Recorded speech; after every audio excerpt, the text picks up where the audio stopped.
그 사세행에서 일단 사법정의 바로서기 시민행동에서 윤석열이 삼성의 뇌물성 전세금 받았다라고 윤석열을 공수처에 고발했습니다. 이거랑 박범계 장관이 윤석열 관련해서 한명숙 총리의 건에 대해서 이제 감찰을 해가지고 결과를 발표했잖아요. 네. 근데 그 전에 공수처가 윤석열에 대해서 지금 입건을 해놨지 않습니까? 연관 지어보면 사실은 이런 흐름이 분명히 있는 거죠. 법무부가 윤석열이 명백히 잘못이 있다라고 하는 그 부분에 대해서 법무부가 인정해줌으로써 공수처가 윤석열에 대한 수사를 시작하기에 명분을 나는 만들어주는 측면도 있다고 생각해요. 근데 저기 지금 윤석열이 삼성의 뇌물성 전세금 받았다라고 하는 것을 또 공수처에 이제 사세행위 고발함으로써 이게 당장 뭐 대선 국면에서는 윤석열을 막 공개 소환하고 이렇게까지는 힘들겠지만 현실적으로 윤석열 자체의 그 공정 살아있는 권력에 대한 수사 어마어마한 기계가 있는 검사 여기는 다 깨지는 것 같아요. 그렇죠. 이게 우리가 지난주에도 말씀드렸지만 이게 근저당이 설정이 되어 있는 예를 들어서 10억의 아파트라고 하는데 6억이나 근저당이 설정되어 있는 집을 7억에 전세로 들어갔다라는 것 자체가 말이 안 되는 것이고 또 여기에 나와 있는 것처럼 이제 갱신을 해야 되는 시점 2년이 지난 시점에서 뭐 처음에는 그렇게 계약을 잘못했다고 치지만 갱신해야 되는 시점인데 이 주택 가격이 좀 하락을 해서 혹은 뭐 전세 가격이 좀 하락 추세라서 전세 가격이 전체적으로 하락을 했다라는 것이죠. 근데 전세 가격 하락한 시점에서도 똑같은 금액으로 전세 계약을 그대로 이어갔다라는 것은 문제가 충분히 될 수밖에 없는 것이라 생각을 좀 하고 있습니다. 제가 이제 그 윤석열 계속 비판하면서 윤석열이 정치 철학이 없다. 국가를 어떻게 만들고자 하는 것이 모르겠다. 이런 얘기를 많이 했는데 그게 저는 이런 것들이랑 연결이 돼 있다고 생각하거든요. 무슨 말이냐면 일단 윤석열이 대선에 출마하게 된 동기나 계기가 마치 자기가 공정한 것처럼 바른 것처럼 그런 컨텐츠를 가지고 그런 철학을 가지고 나라를 이끌려고 한다면서 출마하려고 고민을 했는데 그런 과정 속에서 이렇게 사세행에서 윤석열이 삼성의 뇌물성 전세금을 받았다고 주장하고 장모는 법정 구속되고 와이프는 논문 문제 제기하고 주가 조작 문제 제기하고 그러니까 자기가 애초에 말하는 가치는 공정이나 정의였는데 그 가치를 말하려니까 그렇지 못한 자신과 관련된 그렇지 못한 것들이 너무나 많이 나오는 거죠. 그래서 결국은 철학도 없고 자기의 정치적인 비전도 제시하지 못하는 사정에 놓이게 되었다 이런 생각을 하고요. 그 다음에 사생에서 이제 윤석열이 뇌물성 전세금을 받았다고 검찰이 고발을 했는데 이게 지금 윤석열이 고발만 벌써 12번째 당했다는 건데 지금 대선에 나온 그런 유력 후보들 중에 이렇게 12번이나 고소고발을 당하면서 이런 후보가 있나 좀 이런 생각을 해봅니다. 누가 봐도 그 삼성이 7억 전세권을 설정한 이후에 삼성 직원이 산 적이 없는데 원래 숙소라고 그랬잖아요. 네. 그러면은 이게 확실하게 정황상으로 보면은 뇌물성 전세금 성자 빼도 되지 않을까요? 왜냐하면 윤석열이 삼성 등과 관련한 수사를 많이 한 사람 중에 하나잖아요. 그게 윤석열이 직접 받았건 그게 김건희가 받았건 간에 그런 식으로 뭔가 작동하지 않았나. 그 첫 번째 계약을 했을 때는 결혼한 상황은 아니었고 그냥 동거 정도였기 때문에 뭐 피해갈 수 있다고 치지만 재계약을 했을 때는 분명히 사실혼 결혼 혼인 신고가 끝난 상황이었기 때문에 체크를 해야 되는 것이고 또 여기 내용들을 보면 이 집을 삼성이 전세로 굳이 들어가기 위해서 이 동일한 이 단지에 있는 다른 전세로 되어 있는 것을 뺐다라는 것이죠. 그 전세를 뺀 금액으로 여기를 전세를 들어간 것은 아니 굳이 거기에 다른 데 전세가 되어 있는 것에다가 직원 살게 하면 되는데 똑같은 아파트 단지인데 여기를 들어갔다는 것은 이거는 분명히 뇌물일 가능성이 높다 생각하고 있습니다. 그러니까 삼성이 제일 싫어하는 정부 부처가 3개 있는데요. 검찰의 옛날 중수부, 지금의 특수부. 두 번째는 국세청 조사사국. 조사사국이 뜨면 대기업들이 벌벌 떱니다. 그 다음에 공정위. 근데 그 중에 저는 그냥 뇌물 줬다라고 생각하고요. 문제 생기면 춘변이 방어하시기 바랍니다. 근데 이제 이게 이런 어떤 뭐 정치적인 문제나 이런 곳에 항상 삼성이 거론된다는 게 좀 안타까운 것 같아요. 글로벌 기업이고 세계적으로 인정받는 기업임에도 불구하고 이렇게 무슨 뭐 뇌물이나 이런 관련돼서 계속 언급이 되는 것들은 국가적으로도 바람직하지 않아서 어떻든 간에 이런 것들이 좀 벌어지지 않는 어떤 정치 경제적인 환경을 앞으로 만들어 나가야 된다라고 생각합니다. 이게 조금 그 연결 짚어보면 지난번에 윤석열이 너무 검찰총장으로서 어울리지 않는 사람들 만나고 다니는 꼴이 보이는 거 아니냐. 그때 홍석현과의 그 빗속에서 어디 회동이 문제됐었거든요. 이게 홍석현과 그러니까 윤석열과 삼성을 연결해주는 매개체로 홍석현이 중간에 자리하고 있지 않는가. 굳이 지금 이 내용을 꽤 맞춰보면 그런 의심을 할 수밖에 없는 상황입니다. 그래서 윤석열이 그 총장 재직 시절에 아니면 중앙지검장으로 있으면서 이렇게 사람들 만났을 때 그때 아마 이런 삼성과의 관계를 좀 조율하지 않았을까 지금 생각해보면 나오는 보도나 이런 걸 보면 제 전체적인 느낌은요. 그 아크로비스타에 삼성이 전세권 설정한 데가 한 4군데가 있었대요.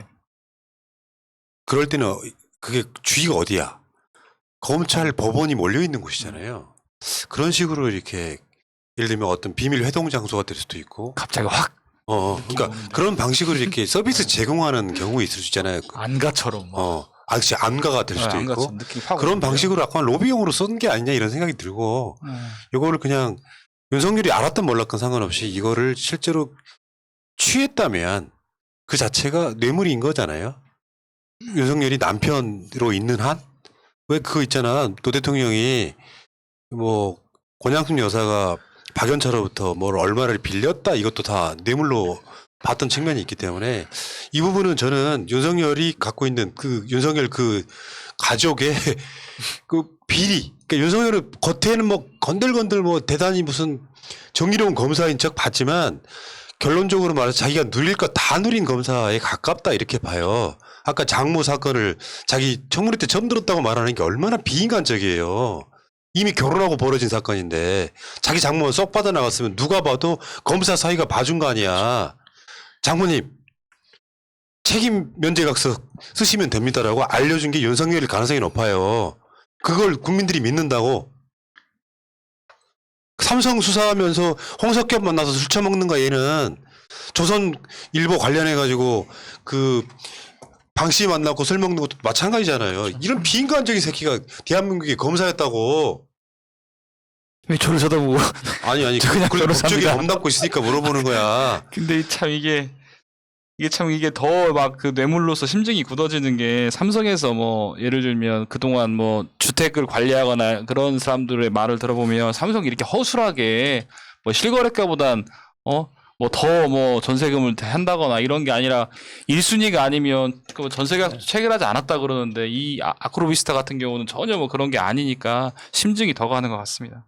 그리고 이 돈을 가지고 또 그 위에 펜트하우스로 올라간 거잖아요. 그러니까 그 근저당권이 있어서 전세를 줄 수 없는 상황이고, 그러면 자기는 더 좋은 층으로 가고 싶은데 돈이 없고, 그 타이밍에 정확하게 삼성전자가 돈을 진짜 이 안 좋은 조건에 돈을 주고 전세 계약을 했다는 것 자체는 타이밍이 너무 잘 맞아 떨어지고 있다 생각을 좀 하고 있기 때문에 이건 확실한 조사가 좀 필요하다 생각하고 있습니다. 말씀하신 것처럼 어쨌든 이 것을 통해서 본인이 이익을 취했다라면 뇌물이 될 수 있는 하나의 동기부여가 되니까. 윤석열 씨 심하게 털리네요. 검찰총장 내려오니까 뭐 일사불란하게 털리네요. 정말 대선 후보가 못 되면 실제로 이제 본인이 사람들 많이 보내셨잖아요. 본인도 아마 경험할 수 있는 기회도 생길 수도 있겠다. 그런 조심스럽게. 얘기 있죠. 검사 출신이 바로 정치권으로 오는 경우가 거의 없고 검찰총장 출신이 바로 정치권 오는 경우도 없다. 그렇게 오는 이유가 뭐냐 물었더니 그러니까요. 의외의 답이 날라오더라고. 공소시효가 끝나서 들어오는 거래요. 자기가 저지른 범죄. 그런 정도야. 그런 사람들이 지금 윤석열이 바로 정치권에 들어옴으로써 사실 지금 공소시효 남아있는 사건들이 되게 많이 있잖아요. 근데 본인은 범죄를 안 저질렀을 것 같은 느낌이 있는지 모르겠지만 사실은 자기 가족을 통해서 범죄를 저지르게 만든 측면이 있단 말이죠. 요거는 자, 알겠습니다. 이 이야기는 여기까지 하시고, 한동훈이 너무 한가한 곳에 가 있죠, 지금. 사법연수원 부원장이죠. 사법연수원이 1년 내내 돌아가지는 않죠. 지금 거의 이제 사법시험이 끝나서 연수받는 사람들이 뭐 연수생들이 없고 아마 판사님들 관련해가지고 이제 뭐 이렇게 재교육 비슷한 것들, 연수교육 뭐 발령나면 이런 것을 하고 있는 걸 알고 있습니다. 돌아가긴 1년 내내 유지되죠. 그러니까 여기 그 가끔 판사들이 가서 재교육 또 하고 아무튼 운영은 계속 아마 되고 있습니다. 공수처도 그런 데 가서 아마 재교육 받을 걸? 아마 처음에 이제 여기는 임용되면 예, 이렇게 교육 받을 겁니다. 아마 사법연수원도 가고 법무연수원도 네, 갈 겁니다. 법무연수원. 양쪽 가서 그러니까 법무연수원 가서는 수사실무, 그다음 사법연수원 가서는 사법체계에 관련된 공부를 아마 할 겁니다. 박범계 장관이 이제 그 합동 감찰 결과를 발표를 하니까 얘가 악플을 딱 달아요. 한명숙이 누명 썼다는 거냐? 누명 썼다는 거죠. 야, 그러니까 한동훈은 이런 자예요. 한동훈 하면 떠오르는 게 뭡니까? 아이폰이 아이폰의 비밀번호 안 가르쳐줘서 지금 뭐가 안 이루어지고 있는 상태란 말이죠. 실제로 한동훈이 가장 이해를 우리를 할 수 없게 만들었던 사건이 이동재를 고소하지 않는 거였습니다. 자기 이름을 팔고 뭔가 사건을 조작했다. 거대한 정치 공작의 핵심 인물 중에 하나예요. 조국 장관 수사를 사실상 주도한 게 실무에서는 한동훈이었으니까. 근데 한명숙 총리 사건은 맥락이 조국 장관 수사랑 똑같아요. 검사들이 이것저것 조작해가지고 한 사람의 정치인을 망가뜨려버리고 감옥에 집어넣고 이런 구조에 있단 말이죠.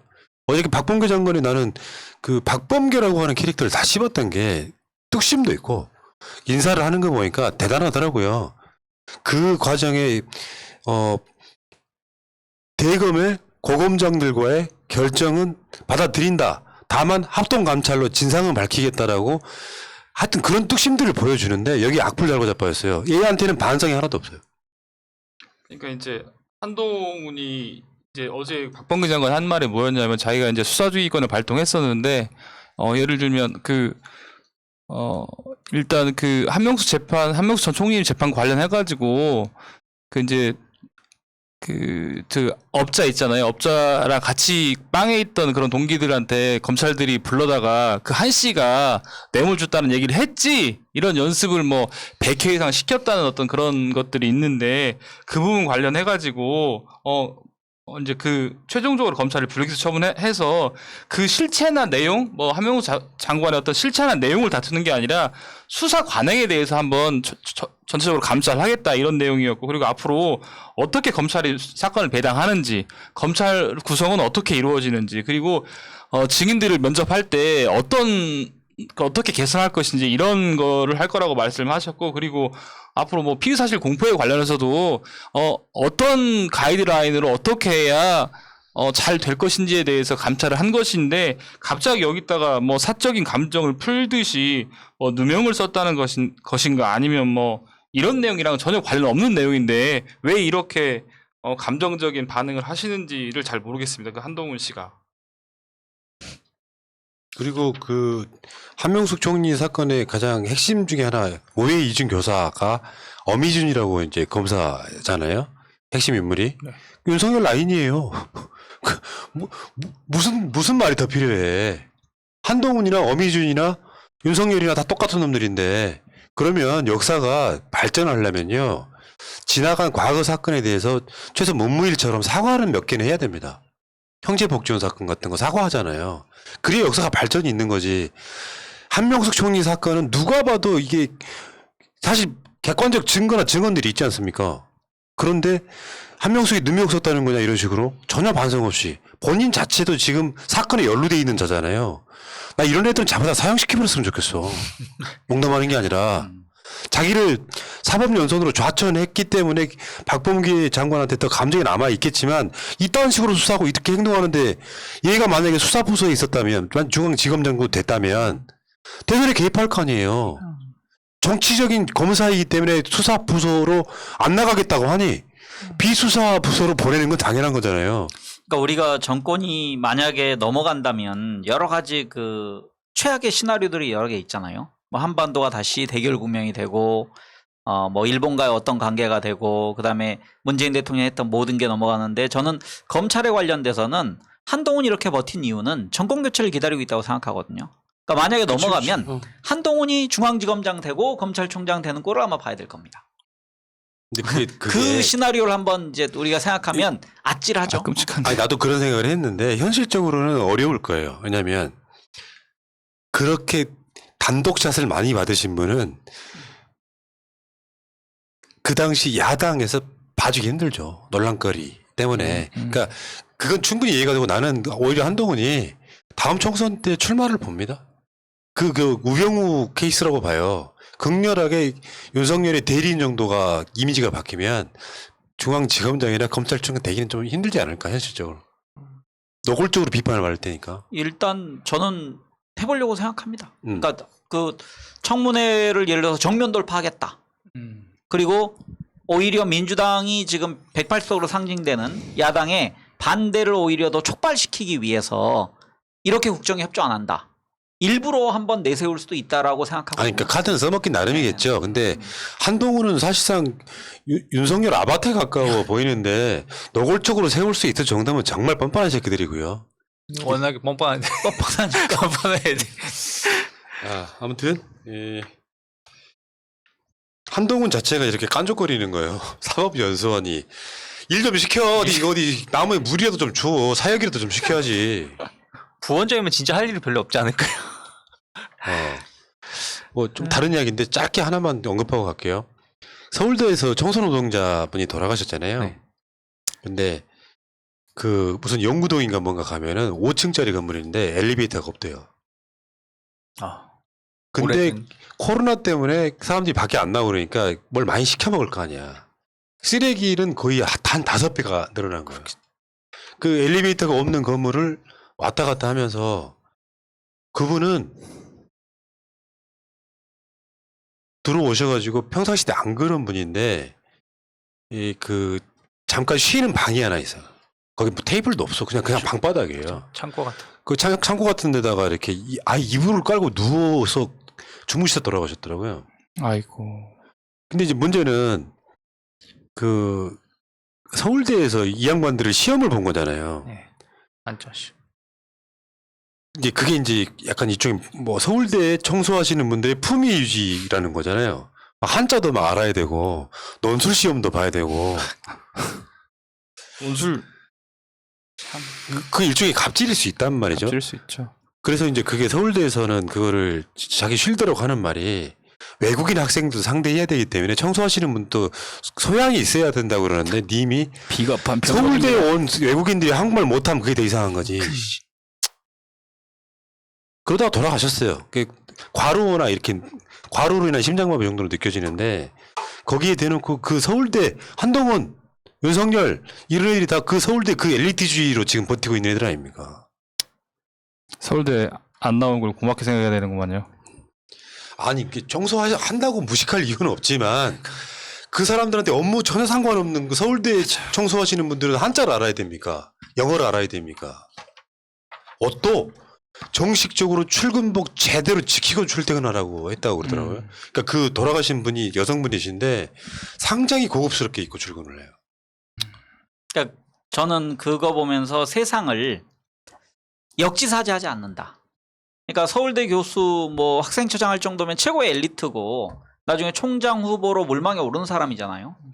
그러면 이제 그 사람이 과연 가난이란 것, 남의 그 예를 들어 배우지 못한 그런 서러움 여기에 대한 이해를 할 것인가. 그런 측면에서는 눈높이를 맞출 수 있는 것. 이게 결여돼 있다. 그래서 지식만 있고 인간에 대한 애정은 결여돼 있는 그런 태도를 보여준 대표적인 사례라 생각합니다. 자, 정치가 존재하는 이유, 언론이 존재하는 이유 저는 알 것 같습니다. 100%는 모르겠지만 국가가 좋은 방향으로 가게끔 만드는 건데 사람에 따라서는 어느 게 좋은 방향인지 다를 수 있잖아요. 자유가 무한정 보장되는 자본주의를 바라는 사람도 있을 거고 뭔가 양극화가 좀 덜 되는 나라를 바라는 사람도 있을 거고. 근데 정치의 가장 본질 중에 하나는 최대 다수의 최대 행복인 거예요. 소위 말하면 공리주의적 개념에서는. 그러니까 다 만족은 못 시켜도 다수가 만족할 만한 공감할 만한 사회를 만드는 거거든요. 근데 그 본질을 다수의 정치인들이 까먹는데 그중에 아예 그 기본도 안 돼 있는 게 나는 윤석열이라고 저는 결론 내려보고 싶어요. 뭐그 모든 워딩들이 희한할 정도로 아니 아무리 구수했다고 해도요. 기본의 어떤 기초적인 마인드나 가치관이 있게 마련이거든. 얘는 전혀 그런 게 없어 보여요. 최대 다수의 최대 행복의 적은 그러면 윤땡땡이구만요. 근데 거기에 속아 넘어가는 사람이 있는 거지. 그 말이 맞다고 생각하는 정말 약한 자들이 있는 거죠. 그게 문제죠. 근데 윤석열 뭐 제가 봤을 때는 애원하거니와 3개월 정도 봅니다. 3개월도 못 갈 것 같은데 지금은. 3개월. 정치권에 사라지는 거. 저는 끝까지 버틴다고 생각해요. 그러니까 3자 대결론으로 가기 직전까지는 왜냐면은 본인에게 지금 검찰의 칼날이 곧 다가올 걸 뻔히 알기 때문에 이걸 피하는 가장 좋은 방법은 정치권에서 버티는 것이다. 마치 나경원처럼 그런 학습이 있었을 것 같습니다. 그러니까 이게 억지로 버티면 그런 상황이 벌어져요. 억지로 버티면. 지지율은 막 떨어져. 15% 밑으로 떨어져. 그럼 그게 이제 가속도가 생기거든요. 10% 밑으로 떨어져. 그 상황에서는 언론이 냅두지 않죠. 눈치 보던 언론들이 이제 일찍 물어뜯고 파고. 국민의힘 내부에서 최재형 포함 다 물어뜯죠. 그러면서 이제 그게 탄력을 받으면 경찰이나 검찰이 수사를 더 강하게 하죠.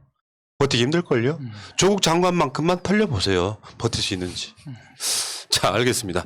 자, 새날 7월 15일 방송은 여기서 마칠게요. 세 분 고생하셨고요. 감사합니다. 맞습니다. 전주까지 올라와서 이렇게 고생하신 이덕춘 변호사에게 아니, 특별히 날 감사드립니다. 더운데 왜 올라와? 아, 저 매일이라도 올라오고 싶어요. 지금. 물러가겠습니다. 고맙습니다. 감사합니다.